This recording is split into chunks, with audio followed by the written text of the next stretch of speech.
윤 대통령 탄핵의 주역은 사실상 민주당이 아닙니다. 한동훈과 그 일파가 속해 있던 국민의힘 당이 탄핵의 주연이고 민주당은 엄밀하게는 조연입니다.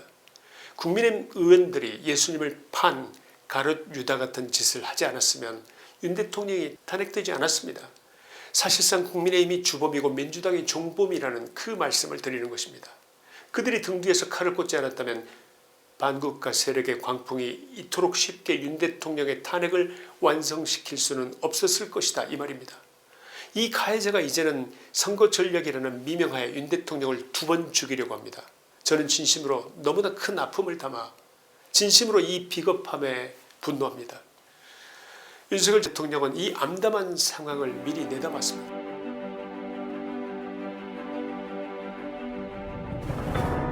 오늘 저는 무거운 마음, 착잡한 마음을 억누르지 못하면서 여러분 앞에 섰습니다. 지난 3월 9일 국민의힘은 긴급의원총회를 열어 12.3 비상계엄에 대해 다시금 고개를 숙이고 윤석열 대통령의 정치적 복귀를 요구하는 일체의 주장에 대해서 명백히 반대한다는 결의문을 채택했습니다. 장동혁 대표를 포함한 106명의 의원들이 일사불란하게 이른바 전륜을 당의 공식 노선으로 확정한 것입니다. 왜 이러한 극단적인 선택을 했을까요? 그 이면에는 다음 3가지의 계산이 깔려 있다고 보입니다. 첫째, 중도층을 잡지 못하면 이번 6월 3일 지방선거는 하나마나라는 내부의 공학적 분석 때문입니다. 둘째, 광장에서 윤호개인을 부르짖는 애국시민들의 숫자가 선거 당락에 영향을 주지 못할 만큼 미미하다는 일부 의원들의 오만한 판단을 당이 수용한 것입니다. 셋째, 당이 살기 위해서는 과거의 상징인 윤석열이라는 이름을 완전히 지워야 한다는 생존 본능이 이성도 감성도 양심도 수치심도 압도해버린 것입니다. 때때로 정치적 결단은 예술처럼 아름다울 때가 있습니다. 다만 이러한 결단은 정당한 이유와 역사적 책임 위에 섰을 때 그때 아름다운 결단이라는 말을 할 수 있습니다. 그러나 이번 국민의힘이 내린 결단을 지켜보며 묻지 않을 수 없습니다. 이것이 국민의힘의 미래를 위한 선택입니까? 역사적 책임으로부터 자유로울 자신이 있습니까? 저는 대답 못한다고 봅니다. 국민의 106명이 전륜 윤 대통령을 다시는 당에서 받아들이지 않겠다고 선언하는 장면은 사실상 보수 정당의 정체성을 버리겠다는 선언의 다름 아니라고 저는 그렇게 받아들였습니다. 이것은 박근혜 대통령에 이어 우리의 삶 전체를 보기 드문 비극적인 정치적 역사의 한 페이지로 몰아넣은 것이라고 생각했습니다. 한동훈의 윤 대통령을 탄핵의 강에 빠뜨린 데 이어 국민의힘이 당 차원에서 또다시 윤 대통령을 2번째로 죽이는 그런 행동이라고 저는 그렇게 받아들였습니다.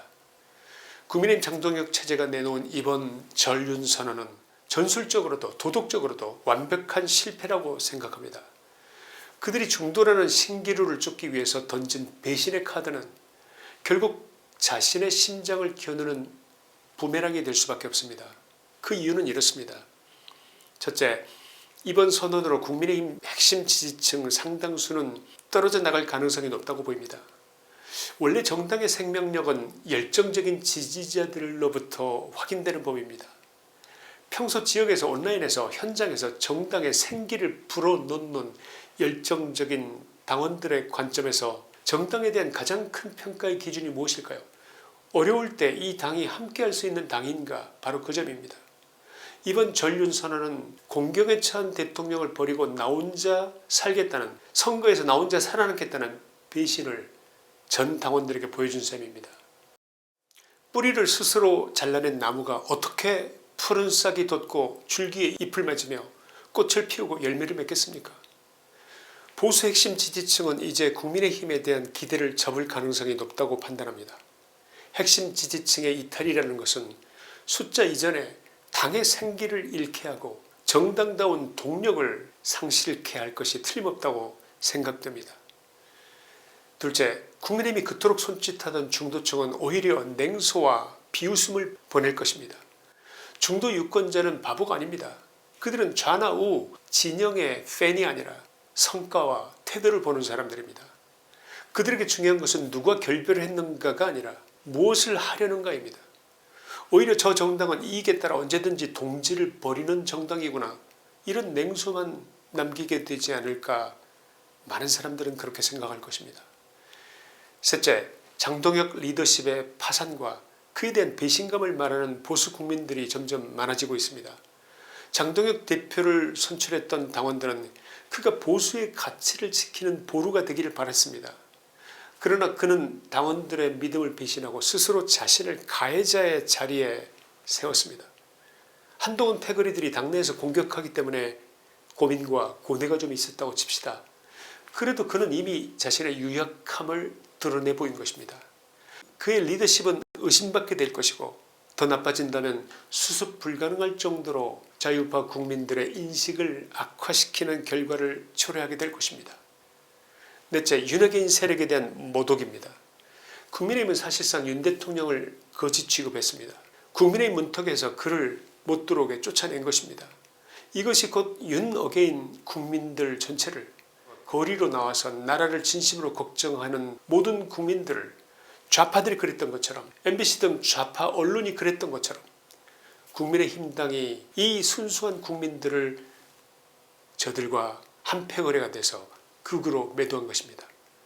자유우파에 참여한 2030 청년들, 그들의 순수한 마음을 극으로 매도한 것입니다. 아니라고 말해보십시오. 제가 틀린 말 했습니까? 우리가 이 시점에서 반드시 알아야 할 사실이 하나 있습니다. 윤 대통령 탄핵의 주역은 사실상 민주당이 아닙니다. 한동훈과 그 일파가 속해 있던 국민의힘 당이 탄핵의 주연이고, 민주당은 엄밀하게는 조연입니다. 국민의힘 의원들이 예수님을 판 가룟 유다 같은 짓을 하지 않았으면 윤 대통령이 탄핵되지 않았습니다. 사실상 국민의힘이 주범이고 민주당이 종범이라는 그 말씀을 드리는 것입니다. 그들이 등 뒤에서 칼을 꽂지 않았다면 반국가 세력의 광풍이 이토록 쉽게 윤 대통령의 탄핵을 완성시킬 수는 없었을 것이다, 이 말입니다. 이 가해자가 이제는 선거 전략이라는 미명하에 윤 대통령을 2번 죽이려고 합니다. 저는 진심으로 너무나 큰 아픔을 담아 진심으로 이 비겁함에 분노합니다. 윤석열 대통령은 이 암담한 상황을 미리 내다봤습니다. 이름만 대통령이었지 이미 언론, 방송, 노동계, 문화계 등 모든 전략적 고지가 반국가 세력에 의해서 점령당한 상태에서 대통령직 수행이 무슨 의미가 있겠느냐는 고독한 고민을 계속했던 분, 그분이 윤 대통령이셨습니다. 그는 자신의 권력을 지키기 위해서가 아니라 나라가 통째로 넘어가고 있다는 절박감 속에서 계엄을 선택한 것입니다. 그런데 실제로 지금 벌어지는 일들을 보십시오. 실제로 그러지 않습니까? 이재명 정권이 장악한 대한민국의 현재는 히틀러 독재 시대의 전조와 소름 끼치도록 닮아 있습니다. 첫째, 사법부의 완전한 장악입니다. 지난 2월 28일 민주당은 판사가 법을 왜곡했다고 판단될 경우 최대 10년형의 징역형에 선고할 수 있는 법 왜곡죄와 법관수를 26명으로 대폭 늘려서 자신의 코드 인사를 채워넣을 법안을 통과시켰습니다. 이는 사법부의 독립성을 말살하고 정권의 호위병으로 만들겠다는 그런 선언이 아닐 수 없습니다. 둘째, 남북 간 평화체제를 추진하겠다는 것인데 이는 일종의 대한민국 자살선언의 다름 아닙니다. 최근 통일부는 정전협정을 종료하고 남북 평화체제를 추진하겠다고 공식적으로 밝혔습니다. 이게 얼마나 무서운 일인지 아시겠습니까? 이게 왜 국가자살일까요? 평화체제의 선언은 필연적으로 유엔군 사령부의 해체와 주한미군 철수로 이어질 것입니다. 대한민국 안보의 최후 보루를 스스로 거둬차겠다는 선언이기 때문에 이후 벌어질 일이 소름 끼치도록 두려운 일이다, 이 말씀을 드리는 것입니다. 셋째, 그 다음에 자연스러운 수순은 고려연방제 통일입니다. 남북한 정전협정에 이어 평화체제를 선언한다면 그 다음 수순은 북한이 주도하는 고려연방제 통일을 향해 거침없이 달려가는 것만 남는 것입니다. 저는 요즘 내가 지금 환상을 보고 있는 것이 아닌지 의심스러울 때가 한두 번이 아닐 정도로 두렵고 마음이 착잡합니다. 국민의힘은 6월 3일 지방선거를 위해서 윤 대통령 죽이기를 선택했지만 그동안 국민의힘을 지지해왔던 한 사람으로서 이 선거가 국민의힘의 바닥이 드러나는 그런 자리가 되지 않을까 심히 우려스럽습니다. 현재 윤핵인 세력에게는 당장 새로운 정당을 만들 추진력도, 일사불란한 조직력도, 당의 구심점이 될 만한 리더도 아직은 없기 때문에 지금은 새로운 당을 만드는 것은 시기상조라고 생각합니다. 그렇다고 자유보수 유권자들이 국민의힘 당을 선거 전략상 어쩔 수 없는 선택이라고 이해하기에는 이번 선언의 모양이 너무나 선을 넘었다고 생각하고 있는 것입니다. 이분들이 아무리 이해하려고 해도 더 이상 이 당을 자신이 살아갈 정치적 홈으로 여기지 않게 되지 않을까, 저는 그렇게 생각합니다. 우리는 어떻게 하면 좋을까요? 이제 검증되지 않은 지름길보다는 멀리 돌아가는 한이 있더라도 원칙적인 길, 원칙의 길을 가야 한다고 생각합니다. 첫째, 철저한 패배와 해체가 필요할 수 있습니다. 이번 지방선거를 통해 국민의힘은 밑바닥을 완전히 드러낼 가능성이 있습니다. 저뿐 아니라 많은 분들이 그렇게 보고 있습니다. 당에 남아있는 기회주의 세력이 완전히 무너지고 휴지 조각처럼 공중에 뿌려질 때 비로소 진정한 보수의 재건이 시작될 수 있는데, 오히려 이번 선거가 그러한 계기가 될 수도 있다, 이런 시각으로 보여집니다. 둘째, 순혈 자유우파 정당의 창당이 필요할 수 있습니다. 우리는 분노의 결집이 아니라 원칙의 결집을 준비해야 합니다. 자유를 말하되 책임을 외면하지 않고 안보를 말하되 증오를 팔지 않으며 법치와 삼권 분립을 지키기 위해 목숨을 걸 수 있는 정통 자유우파 정당, 그것을 만들어야 할 것입니다. 이번 지방선거가 끝난 후에 자연스럽게 이러한 방향의 움직임이 가시화되리라고 생각합니다. 셋째, 실력 있는 보수의 재건이 필요합니다.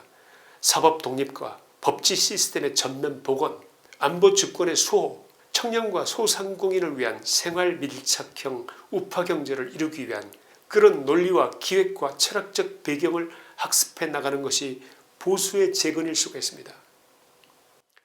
여기서 잠시 저의 책 대한민국 체제전쟁 우상과 이성을 아직 읽어보지 않으신 분들에게 꼭 한번 일독을 권하고 싶습니다. 윤 대통령께서 이 책의 서두에 3페이지에 이르는 추천사를 써주셨습니다.